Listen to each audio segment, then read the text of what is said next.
एक बहुत पुराना जंगल था। वहां लोग जाने से डरा करते थे, क्योंकि जो भी रात के समय वहां जाता था वो कभी लौट कर नहीं आता था। शाम होने को आई है, ऐसा क्यों नहीं करते हैं कि हम जंगल के रास्ते चलें? ये रास्ता छोटा लगता है तो हम जल्दी अपने लक्ष्य तक पहुंच जाएंगे।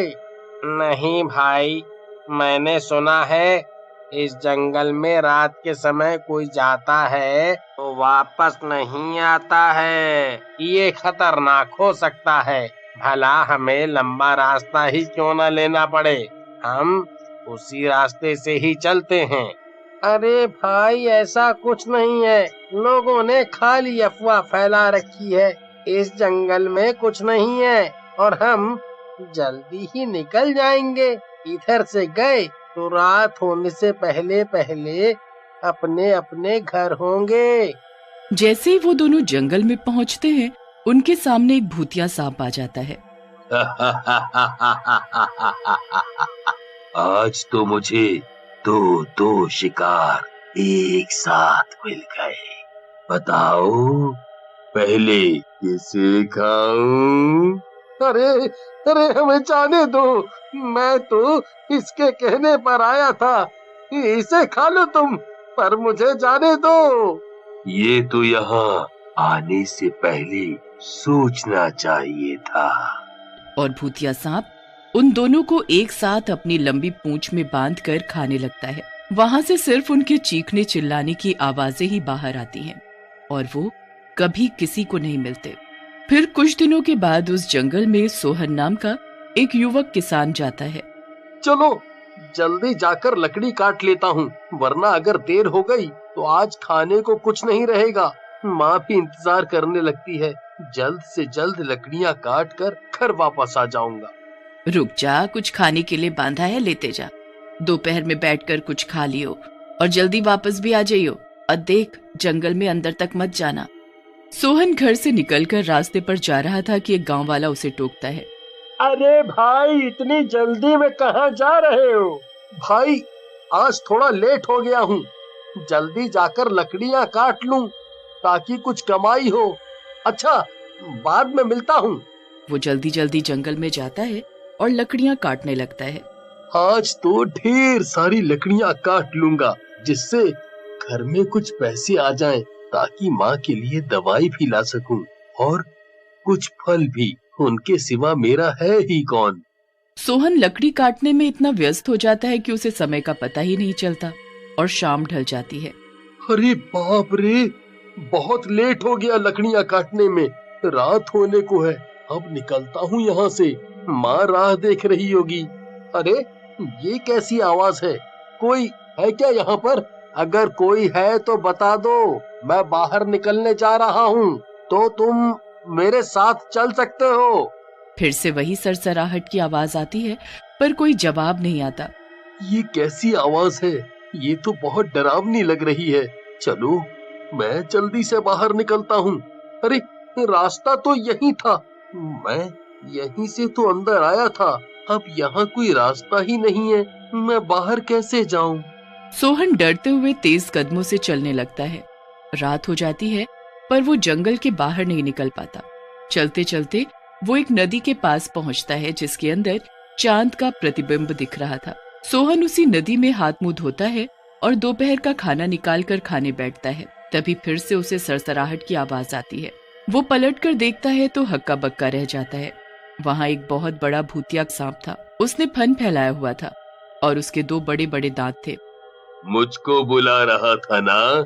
ले, मैं तेरे सामने आ गया। अब क्या बोलना चाह रहा है? बोल, वरना मैं इंतजार नहीं करूंगा और तुझे आ जाऊंगा। मुझे बहुत तेज भूख लगी है। सुबह से मैं तेरे पीछे पीछे घूम रहा हूँ। लगा शाम हो गई, तू यहीं रहेगा, तो मैंने तुझ पर हमला करने के लिए मौका ढूंढना शुरू कर दिया। देखो, मुझे बहुत डर लग रहा है। ये बात तुम्हें पहले ही बता दूं, तुम मुझे मत खाओ। मैं अपनी माँ का इकलौता लड़का हूँ। तुम मुझे जाने दो। मैं अपनी माँ की दवाइयों के लिए ज्यादा लकड़ियाँ काटना चाहता था, जिसकी वजह से लेट हो गया। और मैं तुम्हें कुछ नहीं कह सकता। बस मैं अपनी माँ के पास जाना चाहता हूँ। अगर तुम्हें मेरी बात पर यकीन नहीं है तो तुम मुझे कल खा लेना, पर आज मुझे लकड़ियाँ लेकर मेरी माँ के पास जाने दो, ताकि मैं उसके लिए दवाइयाँ दे सकूं। मैं तुमसे वादा करता हूँ, मैं कल खुद आ जाऊंगा, पर बस मुझे आज के लिए यहाँ से जाने दो। मैं तुझ पर विश्वास कैसे करूं? मुझे तो अभी भूख लगी है, और यहाँ से जाने के बाद कोई वापस नहीं आता है, इतना तो मैं जानता ही हूँ। तुम्हारी बात पर मुझे यकीन नहीं है। मैं तुम्हें जाने नहीं दे सकता। अगर मैंने जाने दिया तो आज मैं भूखा ही रह जाऊंगा, और मुझे बहुत भूख लग रही है। मैं अपने वादे पर खरा उतरूंगा, और मैं कल सही वक्त पर तुम्हारे सामने आ जाऊंगा। फिर सोहन अपनी लकड़ियों का गट्ठर लेकर घर की ओर चल देता है। उसकी माँ दरवाजे पर ही टेक लगाए बैठी थी। इतनी देर कहाँ रह गया था, और इतनी सारी लकड़ियाँ? बस इसी को काटने में लेट हो गया माँ। इतनी लकड़ियों में तू कितने दिन घर चला पाएगी और दवाई ला पाएगी? इतनी में कम से कम 1 महीना तो चल ही जाएगा। पर तू ये क्यों पूछ रहा है? अरे मुझे तू कुछ परेशान लग रहा है। बोलना, क्या बात है? माँ के पूछने पर सोहन सारी बात अपनी माँ को बता देता है।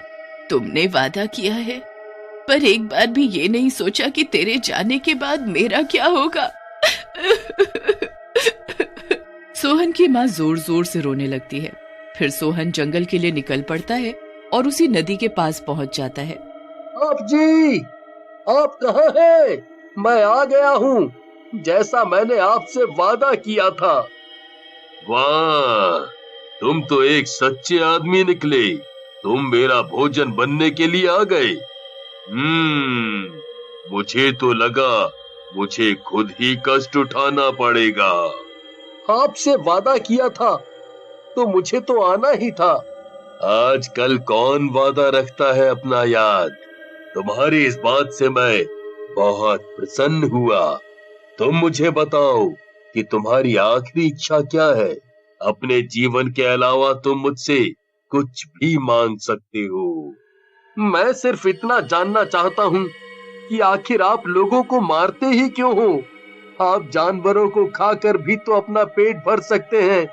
मैं लोगों को शौक से नहीं मारता, पर ये तुम्हारी आखिरी इच्छा है कि मैं अपने बारे में तुम्हें बताऊं, इसलिए मैं तुम्हें बताता हूँ।